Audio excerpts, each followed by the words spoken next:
the browser up, and I will grab some links here. So, this one from Newfoundland. Newfoundland judge criticizes inflammatory rhetoric on bail reform as he grants bail to a repeat offender.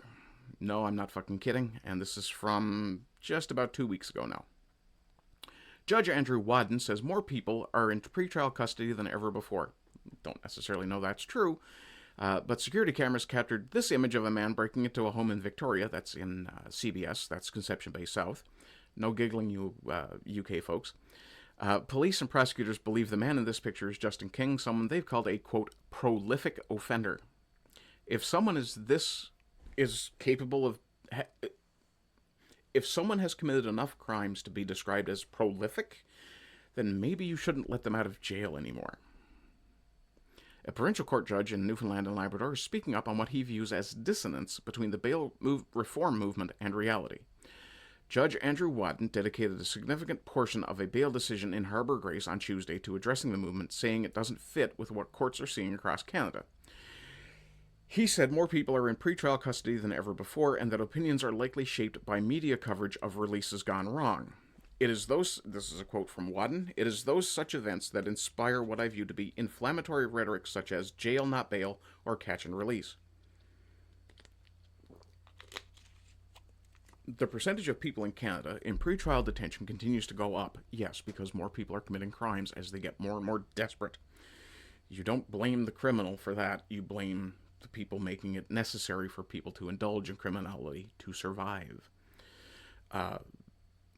The percentage of people in Canada in pretrial detention continues to go up, yet the demand for bail reform continues to grow louder. These two things are obviously at odds. No, they're not. No, they're not. The bail reform movement has grown in the past year, with Liberals and Conservatives pushing for changes to keep repeat offenders behind bars. We literally have a dangerous offender and a repeat offender categorization in the law in Canada. Bill C-14, the federal government's bail reform legislation, passed a third reading in February. Wadden's comments came during his bail decision on Justin King, a 34-year-old man accused in a string of property crimes in the Conception Bay North area. Sorry, Victoria's... I was fairly certain Victoria was in CBS, but maybe it's in CBN. King is facing 17 years, including 4 break-and-enters since December. He has not yet entered a plea. The RCMP in the region have dubbed him a, quote, prolific offender, and his court appearances have been packed with local residents hoping to see him stay behind bars. During the bail hearing, King told the court he suffers from mental health and addictions issues. His father and sister offered to act as sureties, with his sister saying it was the last time she'd step up for him. I'm giving him a chance and one chance only. It sounds like you might have given him more than one. Crown Prosecutor Chris Burt was strongly opposed to his release, saying the bail plan didn't go far enough and that King had shown a disregard for court orders in the past. Quote from Wadden, they say the only thing that stops Mr. King from offending is being arrested. Wadden had to weigh 3 questions before reaching his decision. Is King a risk to flee? Is he a substantial risk to the community? And would his release affect the public's trust in the justice system? In the end, he ruled no to all 3. Clearly did not catch this one properly then. This guy is considered a prolific offender, and you don't think he's a risk to the community? Sorry, there's something floating in the air there. Explain that to me, Mr. Wadden. Justice Wadden. How is someone who is being described as a prolific offender, who's gone on what's been described as a crime spree, not a risk to the community? How does his release not affect the public's trust? You're off your head. In the end, he ruled no to all 3. Wadden granted King bail, but imposed a long list of conditions. Whoopee. Including a stipulation he must stay indoors between 7 p.m. and 7 a.m. You gave him a curfew. You grounded him. Are you fucking kidding? Bail decisions are usually blanketed by a publication ban, preventing the media from reporting on all evidence presented to the court and the reasons for the judge's decision. Wadden did not implement a ban in King's case, allowing CBC News to report on his decision. If they're usually publication banned, why was this one made public? Because the judge wants to offer a political opinion to the public. You are not an elected politician. You are not elected in any fashion. You do not get to lecture the public. He quoted from 2 Supreme Court of Canada cases that state pretrial detention can have a severe and detrimental impact on an accused's ability to raise a defense, and that it should only be used in extraordinary cases. Gee, I don't know, somebody being described as a prolific fucking offender might be a little extraordinary. Pretrial detention also comes at a significant cost in terms of loss of liberty and the impact on their mental and physical well-being and on their families. Let me stop you right there, Skippy. If this guy's a drug addict, putting him in jail forces him to be sober. Ideally, though it is, from what I understand, quite possible to get drugs in jail. But did you send him to rehab as one of his conditions? I'm willing to bet you didn't, considering he has a 7 p.m. to 7 a.m. curfew. Let's see here. He pointed to a report from the Canadian Civil Liberties Association in 2024 titled Still Failing, the Deepening Crisis of Bail and Pretrial Detention, which states 70% of people detained in provincial and territorial jails are on remand and not convicted of any crime. Yeah, that's because you suspect that if they are released, they will either flee prosecution, or they will be a danger to the community. Wadden said there's a direct link between time spent in jail and the likelihood of an accused person committing future offenses. Time spent in jail is not time spent on remand. There's a difference. He then addressed King directly, who was appearing by video conference from the West Coast Correctional Center in Stephenville. If you return to custody, you will likely be in the position of having used your last chance. Please don't waste this chance. How many fucking chances do you have to give this guy? Let me just go back here. 17 charges, including 4 break-and-enters. But he's not a risk to the community. No, he'll only kick people's doors in. Unfucking believable. That's one way to sterilize all the fecal matter. Yeah. This is absolutely retarded. No wonder people in the rest of Canada think Newfoundlanders are stupid, because we do stupid shit like this. But then again, this is a liberal judge doing liberal judge things. Well, let's go over to South Africa and find something even more infuriating. And this one I'll actually full screen this, I think. No, I don't think I need to. No, okay. Fine, whatever. Have fun with trying to add cookies to my Avast browser. From Johannesburg, a Pretoria orphanage says it is no longer getting financial support from large companies, as 70% of the children in its care are white. That's a lot of pop-ups. Elzane van der Murray, and I do apologize, I don't speak Afrikaans, I don't speak Dutch, so I don't know how to pronounce these properly, of the Jacaranda Children's Home said, the only answer that the children's home is getting is, sorry, you don't meet the criteria for 100% black economic empowerment. It's a fucking orphanage. Said Beeld, whoever Beeld is. Right? But Van der Merwe, I'm going to say Van der Merwe, said the children's home couldn't choose which children to take in. No shit. To us, a child is a child. We don't discriminate. Here we have 250 children between 18 months and 18 years that need care regardless of race or gender. She said that even though the Department of Trade and Industry had withdrawn the new suggested BEE codes, welfare organizations countrywide were still affected. The suggested codes award points to companies for their BEE, that's Black Economic Empowerment programs, and donations. She said their income had dropped drastically due to the B codes, even though there was an increase in the children that needed care. The home only looks after children placed in its care by court order. Yeah. Amazing. An orphanage is too white for people to give money to it. Sickening. Absolutely sickening. Okay. We'll go through this a little quick. This one I won't even play the story. This is from Rebel News, I believe. No, it's via Rebel News. This is FNL Freedom News. Should Canada deport 2 million people? Yes. At least. Unfiltered with Keeley. This one's a little bit of a lie here, actually, so I'm going to pause this. Toronto police officers came to this woman's house to speak to her about a post she made online about Mark Carney. They let her know the next time she will be charged and taken to jail. Meanwhile, people in Toronto are urinating on public transit or in corners by storefronts. Not to mention the violence that is climbing, but no worries, money well spent, right? Except, and we'll scroll down through, considering some of the things I've said about that fuckwit, I'm honestly surprised the cops haven't shown up at my door yet. I do think Mark Carney is a fuckwit. Or, a traitor. Or possibly both.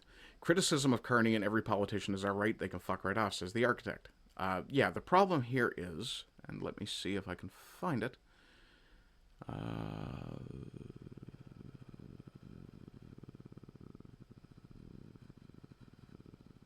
No, okay. Apparently, this is either criminality in... Yeah, we need the actual text of posts. There is either criminality in her posts or there isn't. Warning of continued behavior is what happens in Iran, not Canada. I may not agree with her politics, but I fully support her right to free expression of her views. That cop is a low-minded tool, corrupt, ineffectual. Here's the problem. It appears that this woman made a death threat. So, no, fuck off. You're not one of us. Would I shed a tear if some... Excuse me. Would I shed a tear if something terrible happened to Mark Carney? Absolutely not. Would I encourage people to go do something terrible to Mark Carney? Of course not. I'm not an idiot. That would be a crime. Let's see. If you can't change your ways upon release, you are incorrigible and need to be locked away longer.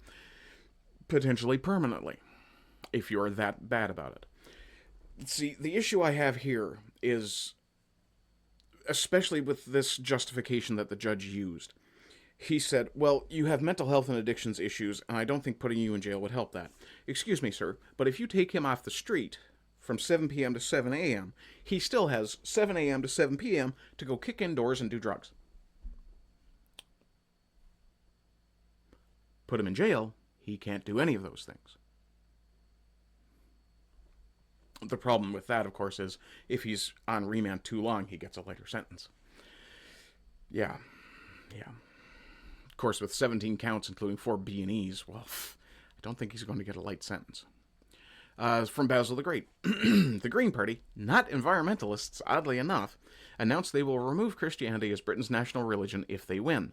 Zach Polanski,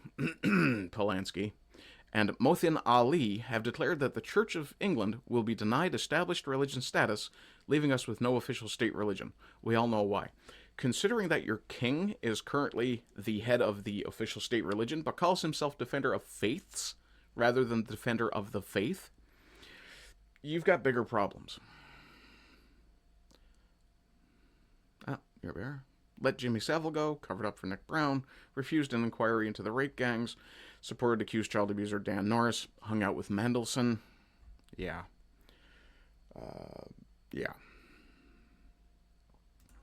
Yeah, turns out green is actually an Islamic color. Maybe we should get rid of the Green Party in this country. Different reasons, of course.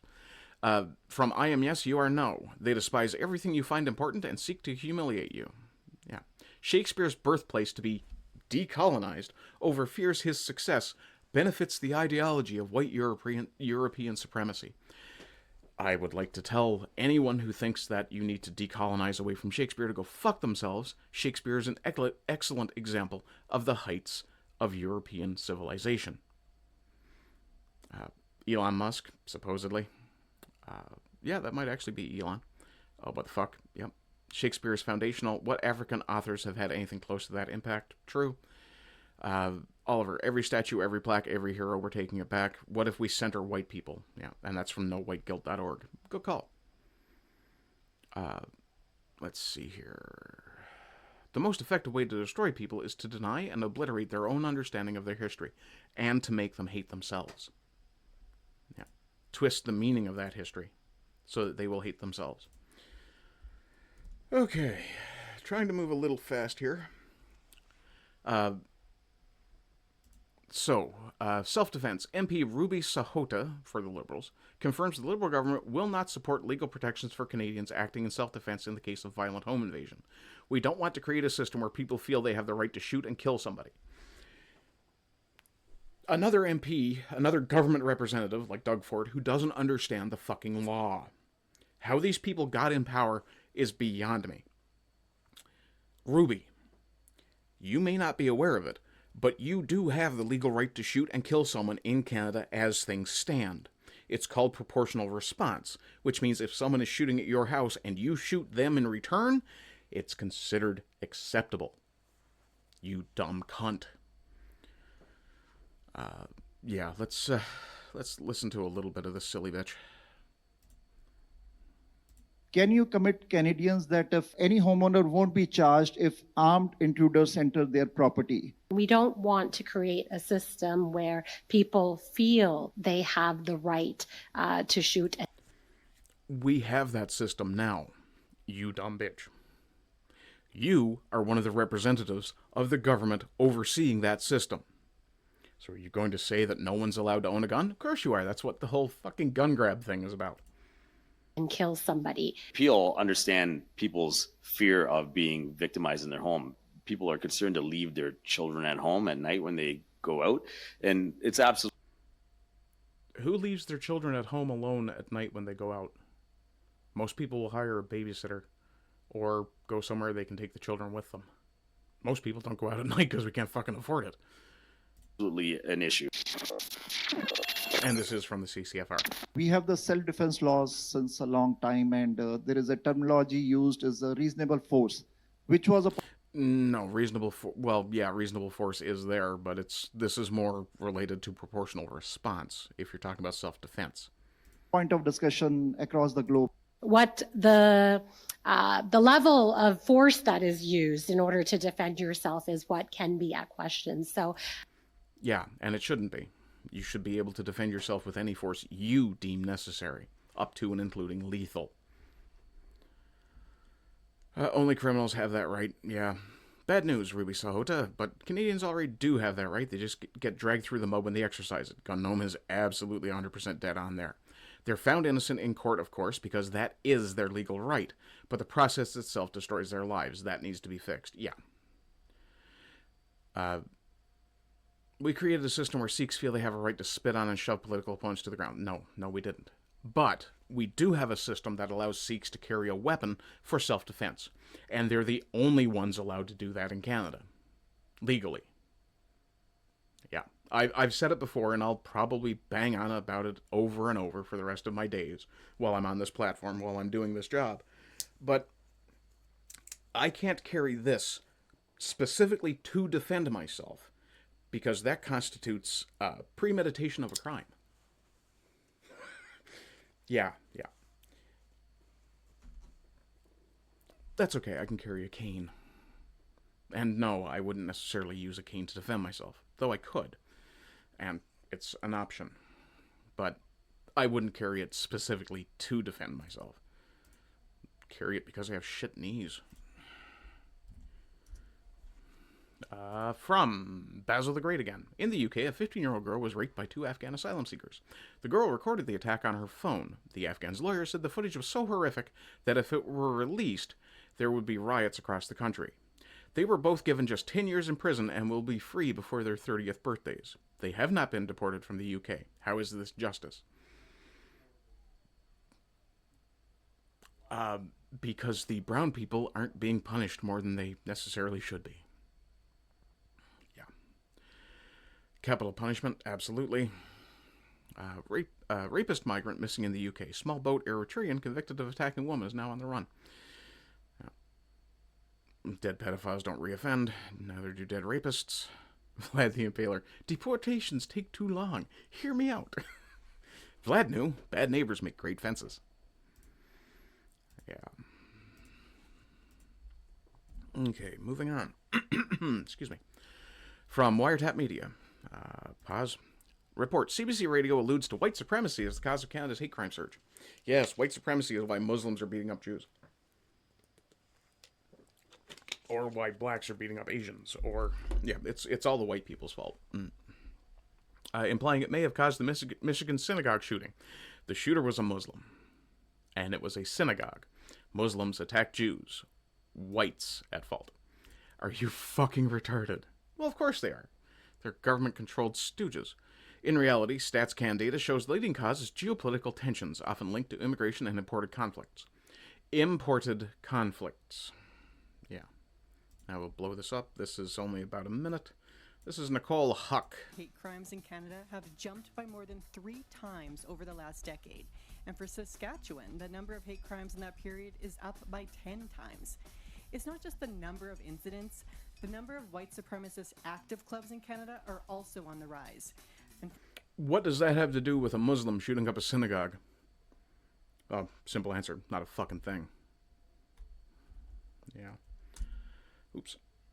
For millions of immigrants and religious minorities in this Okay, country, that, the threat for has whatever never reason, been that more clip is urgent. very low. In fact, as so we speak, copy I'm the link. watching the CBC News Network We'll feed bring this one over instead. about Yeah, imagine blaming white supremacy on a Muslim shooting up a synagogue.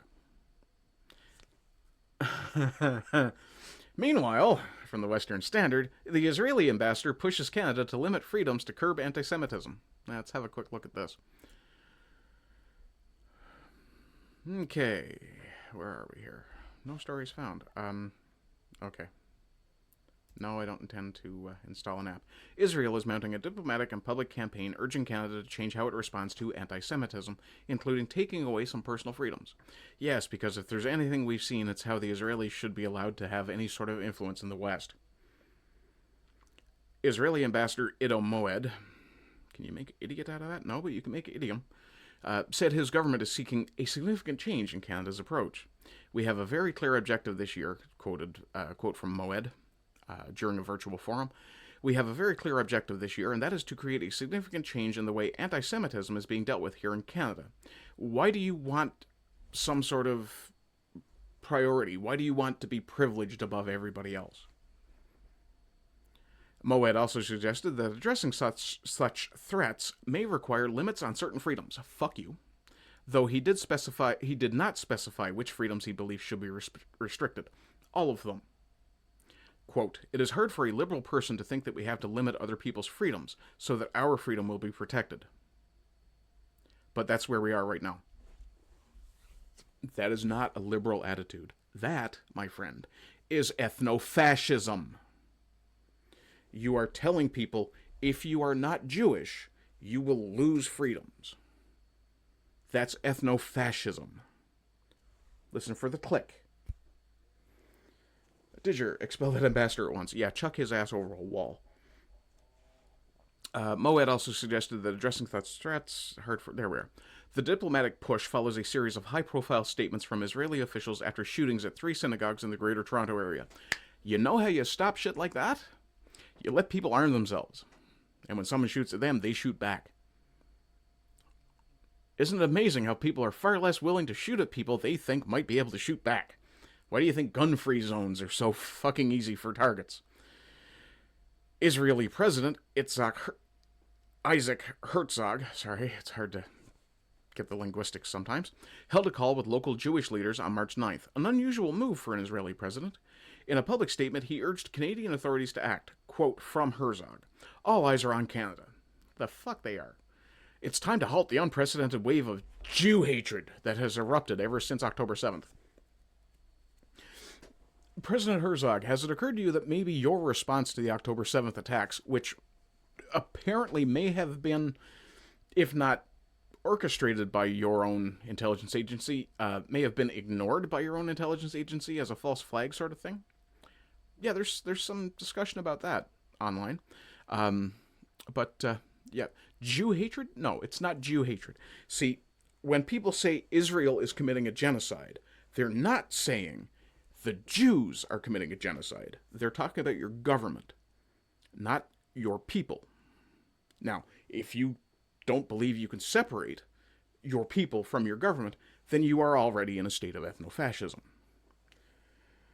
Put criminals in jail, expel foreign nationals who behave outrageously. Yes, or in the ground, if necessary. And in some cases, it probably is. Sir. Hello, sir. Later linked the synagogue shootings with gunfire reported at the U.S. consulate in Toronto, warning that unchecked anti-Semitism could lead to escalating violence. How did you connect these? That's a peculiar thing. Oh, that's Israel's Foreign Affairs Minister Gideon Sar. Also raised concerns in discussions with Canada's Foreign Affairs Minister Anita Anand, who shouldn't be in that job, calling for enhanced protections for Jewish communities and Israeli diplomats. You want to protect them? Don't let them come. Stay home. Israeli Deputy Foreign Minister Sharon Haskell echoed those concerns, stating that threats linked to Iran could have consequences beyond the Middle East. Gee, I can't imagine why. During a panel hosted by Jewish advocacy organization B'nai B'rith Canada, Moed argued that some actors are exploiting democratic freedoms to target Jewish communities. Imagine, people are using their freedom of speech to criticize things they don't like. Crazy. He alleged that elements linked to Iran are active in Canada. This is true. We have seen footage of Iranian clerics coming to Canada. And suggested some groups may seek to intimidate Jews during times of conflict involving Israel. If they're Muslim, they already hate you anyway. It has nothing to do with world events. It has everything to do with an inter-religious conflict. Keep your shit in the Middle East. We don't want it in the West. I think they should all be expelled. Moed criticized Al-Quds Day demonstrations, describing them as efforts to delegitimize Israel. What is Al-Quds Day? Watch this be about some religious festival for the Muslims or something. Al-Quds Day, also known as International Quds Day, is an annual pro-Palestinian event held on the last Friday of Ramadan.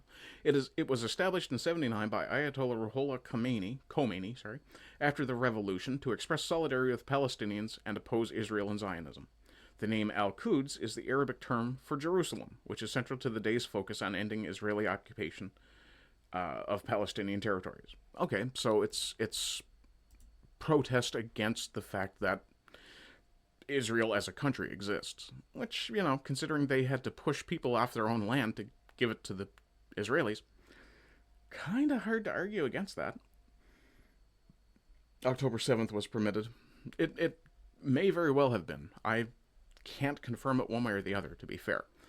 Let's see. The issue gained attention as Ontario Premier Doug Ford, that titan of intellectual capacity, sought unsuccessfully to block recent Al-Quds Day protests through a court application.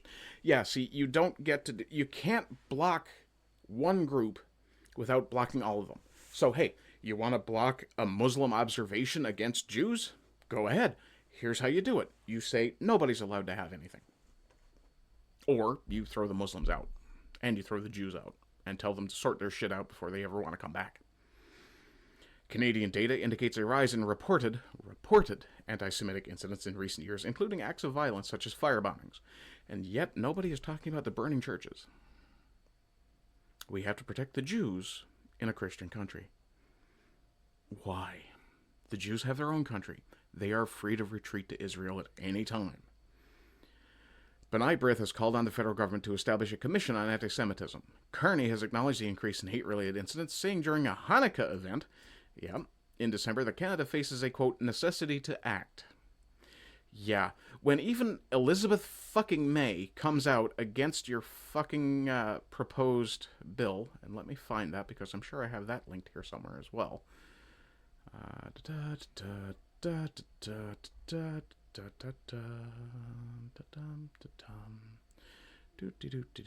do apologize for taking so long to find this link, but I've got a lot of crap here. Oh, that's from today. Oh, there it is. Yeah, when even Elizabeth May says stuff like this, maybe you're in the wrong. This is talking about Bill C-9, which is the necessary act that Kearney is talking about. The proposed new hate crime legislation. But Bill C-9 not only doesn't solve problems of hate crimes, it not only doesn't give law enforcement new tools, it will create a morass. I'm absolutely certain that if this law is passed as is, it will waste police resources, waste court time, and tie people up in knots in wrongful prosecutions for things that were never hate crimes at all. So with that, Mr. Speaker, I vote against this bill. I think she was mostly sober. Also, stop clocks. Yeah. Let's see. Don't worry, Mark. I'm sure you're first up. I've been inside. Hope you still like running your mouth because the fellas are going to love you. Yeah, you might have been inside somewhere, but I don't think it was a Canadian jail. I used to counsel guys who were coming out, and I had to ask at least one guy, and I did ask, I think, probably the second or third guy I spoke to, because he was fairly friendly, if there was any truth to the whole jailhouse rape thing. Turns out no. Not so much. Very rare. And generally punished by the other inmates. Elizabeth May never met a wine box she didn't love. That's not fair to her or her cats. Yeah. Okay. I'll skip this one today. I can do that one tomorrow. Okay. This is related to the story I covered earlier on Sic Semper Mentalis and talking about Doug Ford. From Table Salt. New. After a resident recently lit up a home invader and did it legally, the York police reiterate that you should hide in a secure location and call 911 if an armed intruder invades your house. No, I'm not fucking joking. Run and hide, call us. We recognize that in situations involving armed intruders, the immediate threat to life is paramount. As every situation is unique, no one piece of advice fits all circumstances. Your first priority is to safeguard yourself and your family. This includes taking steps to seek a secure location and calling 911 immediately. The criminal code allows for every person to use reasonable force to protect themselves and their family only when necessary.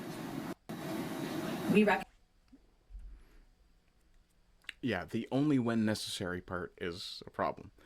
It should be encouraging you to do it when you feel it is necessary, not when the law decides it's necessary. Speaking of people protecting each other, and this is going to be where I end off today because I've got so much crap to deal with. I'm going to have to do a special show tomorrow before I do the next chapter of Moonraker, or the next couple of chapters of Moonraker. We'll come here, and then I can spend an hour or so gaming. Okay, over to the Brit Lad. Wow, a 9-year-old lad walking home from football sports trouble. 3 blokes dragging a girl toward a van. Most would freeze. I don't think most would. He didn't. He shouted, charged straight at them, and made a scene. They panicked and bolted. She escaped safely. Tiernan McCready, 9, from Derry, Northern Ireland, good lad, Tiernan, was heading home from youth club when he saw the attempted abduction. The primary school boy admitted he was scared, but couldn't live with himself if he'd done nothing. Fair play to the kid. That's real courage. A 9-year-old boy shouted at 3 men trying to force a girl into a van, helping her escape and get to safety. Heroism. It's baked into our DNA. And I wanted to look at the comments on this because, wow, yeah. Oluwakemi Oyefeso, wow, that was pure courage. How did he know to do that at such a young age? To which I pointed out, yeah, heroism comes baked in our DNA. Origin of the blokes, yeah, the details of the men have not been revealed. I think we can figure it out. Good lad, surprised he didn't get arrested for offending the kidnappers. The only thing bothering me about this is how the British police are taking any credit when they have been covering for rape for years. So now they care about girls being kidnapped for 20 plus years. Look the other way, yeah. The smiling police officer would have just minded her own business and allowed them to take the girl. No, she wouldn't have. She would have charged the boy or warned him about racial insensitivity. Karen fucking Teed. This young man personifies the definition of courage, doing what's right despite being scared. Well done. Absolutely true. What's the minimum age for a George Cross? Yeah. Sometimes real men come in small packages. Absolutely true. Sad day when a child has to rescue a girl, while the police are too busy sending 4 police to the house of someone who said an offensive word. They could have been patrolling and protecting those being attacked physically. It also includes boots to asses and bats to skulls. Fair. Did your parents breed it into their kids? That's how. Yeah, it's baked into our DNA. If you are raised properly, you have a hero inside you. As a white man, anyway. A 9-year-old sees evil, screams at it, chases it off while adults scroll on their phone. Now, where are you getting the adults scrolling on their phones? For all you know, there was no one else around. Also, I'm kind of peculiarized by the fact that the girl wasn't making a hell of a racket. But then again, they could have been covering her mouth. Love this little fella. His parents should be very proud of him. His entire people should be proud of him. Kid's a hero, but the fact a 9-year-old had to step up says everything about the state we're in shouldn't have to be that way. Well, maybe don't bring perverts from all over the world to your country. Surprised he wasn't arrested for breaching the peace. Surprised he wasn't arrested for offending some invaders' rights. they're coming after your women and little girls. Wake up. Yeah, everybody should be aware of this by now. Protect this boy. Yep. When will the grown-ass men of the UK do the same? Well, yeah. I have some advice to offer the men of the UK, but I can't do it on this platform or any other online platform because, well, Fed post. Yeah. Now, if he wasn't in a country of white people, he would have been attacked and killed properly. Probably. Yes. However, they were also dragging a white girl into a bus. So if they weren't in a white country, they couldn't do that, could they? Yeah. Well done, son. Yep. Raised right. Absolutely. Let's see. Meanwhile, the coppers are arresting a guy for this. Yeah. More than 10 British police officers have arrested an elderly man for using what they said was offensive language. Yeah. Deserves knighthood immediately. I wouldn't want to be knighted by Charles. Didger says, gotta go. Good to catch you. Have a good one. Cheers. Cheers, Didger. And that's actually where I'm going to kind of end up here today as well. Let me turn off my browser. The only other thing I have to say, and I will cover it in more detail later, probably tomorrow, I think, is rest in peace to Chuck Norris. Chuck didn't die. He just got sick and tired of Lemmy Kilmister sitting in Jesus' chair. Okay, see you later, folks. For those of you who are sticking around, I will be gaming for the next hour or so, catching up on Fallout New Vegas. For those of you who are actually watching in the future or leaving now, like Didger, thank you very much for your time, and if you would like to support me, please do consider throwing me a few bucks over on the Ko-Fi link. Other than that, I absolutely appreciate your support, whether it's liking, sharing, following, subscribing, like, share, follow, commenting, chatting. One of these days I'll have it all down, I swear. But in any case, any interaction you give my stuff is deeply appreciated, especially shares. And comment, by all means, if you have an issue with anything I said. I will absolutely hear it out, and while it may sometimes take a little while for me to get to the comments, every time I see a new one, I do respond somehow. Whether even if it's just liking because I agree with you, or I may even expand on your point or expound on my own. In any case, folks, I hope you're doing well. I hope you continue to do well. And as always, rise and rise again until lambs become lions. Bye-bye.